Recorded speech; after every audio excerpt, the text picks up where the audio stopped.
Hello everyone, आप सभी का दिल से आभार। आपका फिर से स्वागत है स्वाध्याय में।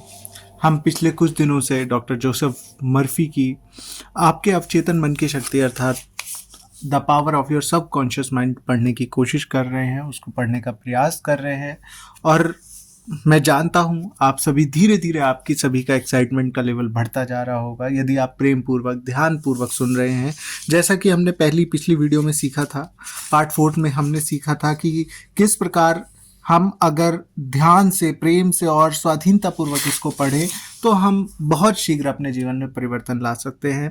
तो यदि आपने पिछली वीडियो को नहीं देखा तो आप सब जाकर पहली वीडियो को अच्छे से देख लें, समझ लें, फिर ताकि हम आज के एक नए सुंदर टॉपिक को समझ सकें, जो कि है सभी प्रार्थना करते हैं। अब ये सभी प्रार्थना करते हैं का क्या अभिप्राय है, क्योंकि जैसे कि हमने पिछली बार समझा था कि यदि अगर प्रार्थना की गई हो, अगर हमें प्रार्थना करनी आ जाए तो प्रार्थनाओं से चमत्कार होते हैं, ये तो हमने सीख लिया था। पर आज हम सीखेंगे सभी प्रार्थना करते हैं। अब ये क्या प्रार्थना है, क्या परिस्थिति है, उसको हम जानने की कोशिश करेंगे। इम्पॉर्टेंट है, आइए मिलकर प्रेम पूर्वक समझते हैं, ईश्वर को प्रणाम करते हैं, उनका आह्वान करते हैं, उनसे क्षमता मांगते हैं कि हम पूरा सुन पाएं, समझ पाएं और अपने जीवन में अनुसरण कर पाएं। तो आइए शुरू करते हैं।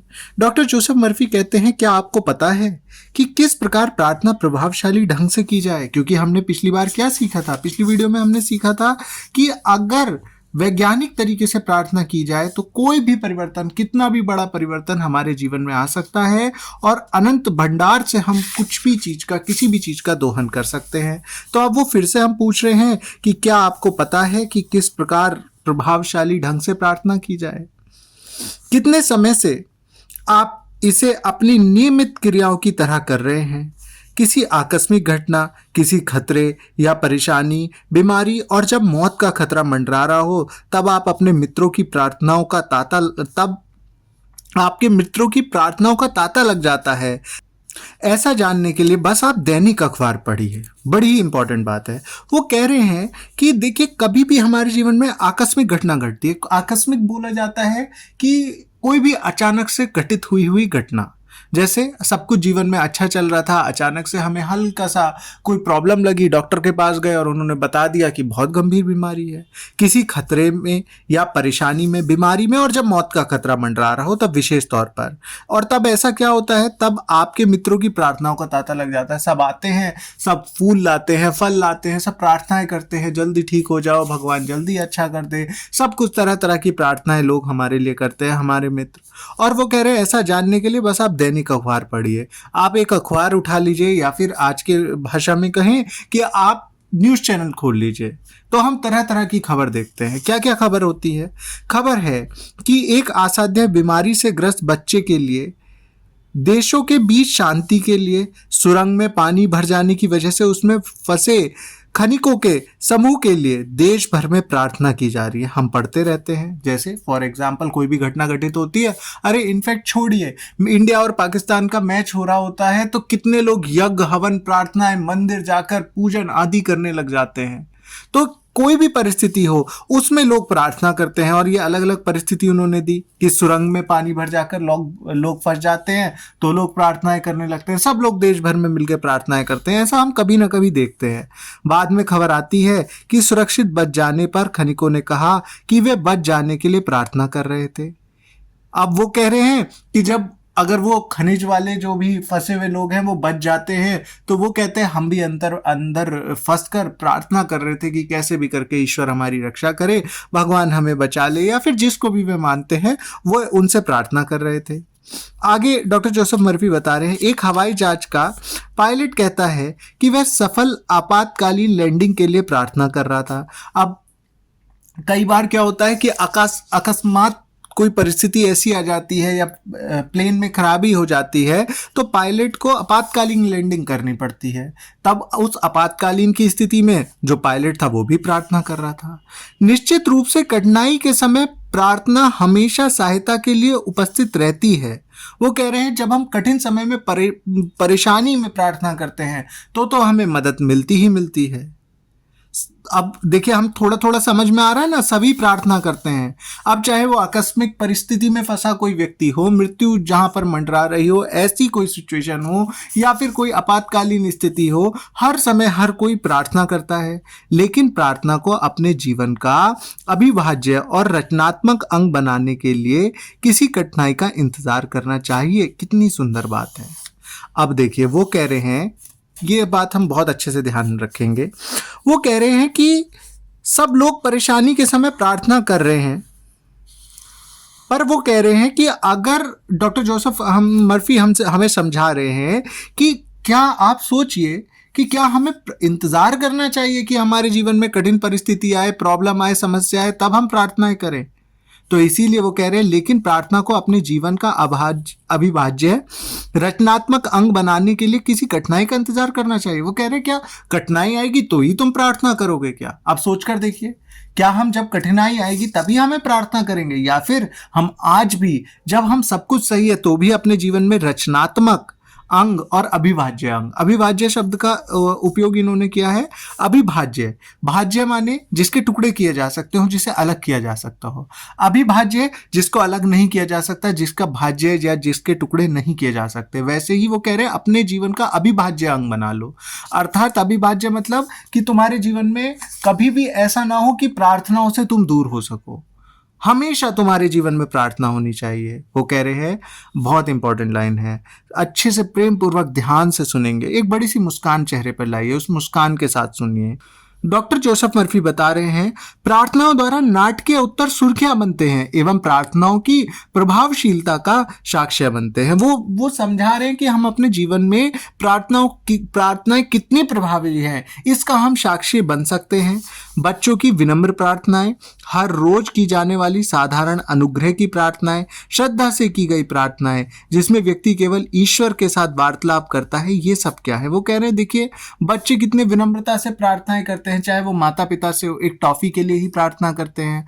हर रोज की जाने वाली साधारण अनुग्रह की प्रार्थनाएं, हम हर रोज की जाने वाली नॉर्मल हमारी प्रार्थनाएं भी होती हैं। कुछ श्रद्धा के साथ की गई प्रार्थनाएं होती हैं, और कुछ लोग केवल ईश्वर से वार्तालाप करते हैं। ये सब क्या है?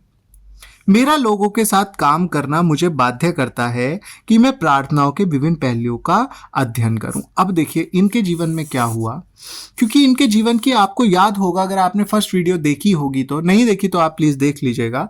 उसमें हमने समझा था कि एक प्रार्थना से जब इन्होंने चमत्कारिक ढंग से किसी को ठीक होते हुए देखा, तब इनके जीवन में बड़ा एक ब्रेक आया और इन्होंने विचार करना शुरू करा कि भाई प्रार्थनाओं से कैसे कोई ठीक हो सकता है, जिसको डॉक्टर नहीं ठीक कर पा रहा, डॉक्टर ने कहा कि नहीं अब तुम नहीं बच सकते, वो प्रार्थनाओं से ठीक हो गया। तो अब ये कह रहे हैं कि अब इनके लिए जरूरी है कि जब वो अलग अलग लोगों को अलग अलग परिस्थितियों में प्रार्थनाएं करते हुए देखते हैं, तो वो कह रहे हैं कि अब उनके लिए जरूरी है कि वो अध्ययन करें प्रार्थनाओं के बारे में। मैंने अपने निजी जीवन में प्रार्थना की शक्ति का अनुभव किया है और कई व्यक्तियों के साथ काम और बातचीत की है जिन्होंने प्रार्थनाओं की मदद का आनंद लिया है। बहुत इंपॉर्टेंट बात है। देखिए, इन्होंने अपने जीवन में प्रार्थनाओं की सहायता ली, और सबसे बड़ी सहायता क्या ली? जब इन्हें गंभीर बीमारी हुई, कैंसर हुआ, तब इन्होंने सहायता ली। तो इन्हें तो अनुभव है कि प्रार्थनाएं कैसे काम करती हैं, और साथ ही इन्होंने क्या किया, जो लोग काम कर रहे थे इस क्षेत्र में, या जिन लोगों ने प्रार्थनाओं द्वारा जिनको सहायता ली, उनसे इन्होंने बातचीत की, और साधारणतः लोगों का यह बताना कि प्रार्थना किस प्रकार से की जाए यह समस्या है। वे लोग जो कष्ट में हैं उन्हें सही ढंग से सोचने तथा समझदारी से कार्य करने में कठिनाई होती है।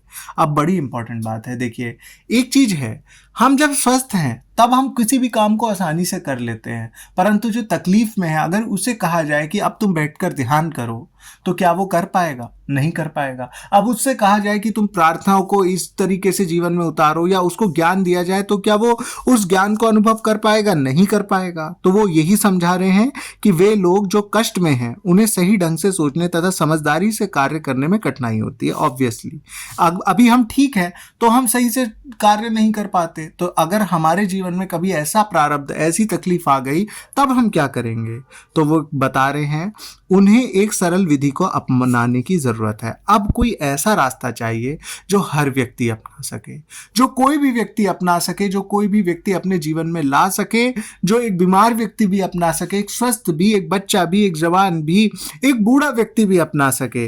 एक कार्य करने योग्य ढांचा जो सरल और विशिष्ट है, अक्सर उसका उपयोग आपात स्थिति में किया जाना चाहिए। वो कह रहे हैं कि कोई ऐसा तरीका जिससे हम जीवन में परिवर्तन ला सकते हैं, ऐसा कुछ हमारे जीवन में अगर मिल जाए तो हमारा जीवन परिवर्तन हो सकता है।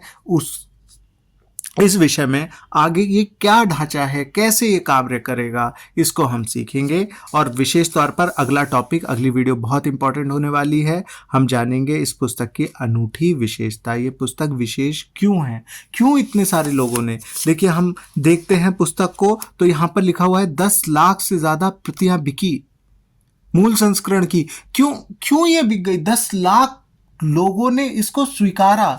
क्यों स्वीकारा, कैसे स्वीकारा, ये बेस्ट सेलर कैसे हुई? क्योंकि उन्होंने कुछ ना कुछ उन्हें इस पुस्तक से मिला। तो वही हम सीखने वाले हैं, इस पुस्तक की अनूठी विशेषता। अगली वीडियो में ये टॉपिक हमारे लिए इंपॉर्टेंट था। यहाँ हमने जाना, फिर से हम रिवाइज करेंगे, यहाँ हमने जाना कि हमें चाहिए एक सरल तरीका, एक सही तरीका, जो जहां पर हमें पूरा विश्वास हो कि अगर हम इस तरीके से प्रार्थना करेंगे या इस तरीके से परिवर्तन लाएंगे या इस सिद्धांत का पालन करेंगे तो हमारे जीवन में परिवर्तन होगा ही होगा। तो हम ये सीखेंगे आगे, तो हम बने रहेंगे। अब आप अपना भाव व्यक्त करना, लाइक करना, शेयर करना, चैनल को सब्सक्राइब करना बिल्कुल भी ना भूलें, ताकि लेटेस्ट अपडेट आपको चैनल की मिलती रहे, आने वाली सभी वीडियो का नोटिफिकेशन आप तक पहुंचता रहे।